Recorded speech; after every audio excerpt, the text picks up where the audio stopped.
there's one thing that prohibits it, and there's no question, it's the Roman religion, with all their really stupid, malicious dictates and their lying books. I mean, it's just terrible. And the worst thing is that they've co-opted the Jewish people in Israel. In Israel, you can't buy the land, but they give it to Christian groups, actually give it to them to come and baptize people in Israel, a thing that has just destroyed the Jewish people. This horrible story, which has, they can't even, there's no historical Jesus. Certainly this story didn't happen, this horrible libelous story.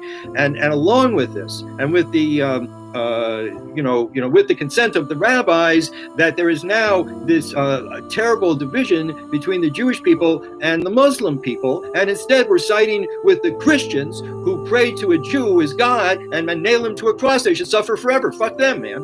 I mean, that's just wrong. That's just racist. And the rabbis will not open their mouths because they have no balls. Completely. They're just cowards, and they're in bed with the church. But the question is how to reconcile, Muhammad the prophet with the Torah. And the truth is that there is no problem of reconciliation. I'll show you. See this completely. It's right. Keep my books. And down here, you should be able to see it. Down here, that's my Quran. And with my Jewish books, I have a Quran. And because in my house, there's always peace in the Middle East. And there will never be peace. There'll never be a political peace, because Israel is not to be a political country. Israel is the Holy Land, and it's part of the Semitic inheritance that was given to the two children of Abraham, Ishmael and Yitzchak.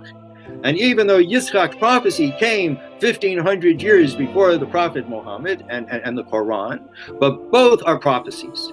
And there's over 1 billion people in the world who govern their lives according to the Quran and who live really good, substantial lives that are meaningful, whereas Rome has no meaning to life whatsoever. And that's why they come up with these dumb religions and dumb theories like the Big Bang Theory, which makes everything pointless. And they try to sucker people into their stupid religion. And the truth is, if people want prophecy, there's only 2 books of prophecy in the world, and that is the Torah and the Quran, and there is no contradiction between them whatsoever.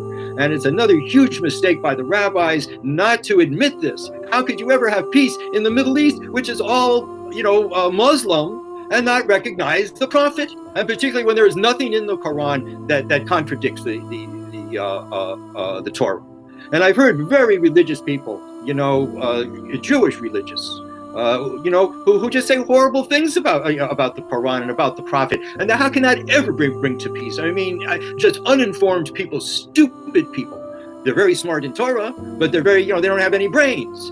And they've just, they continue on the side of the church.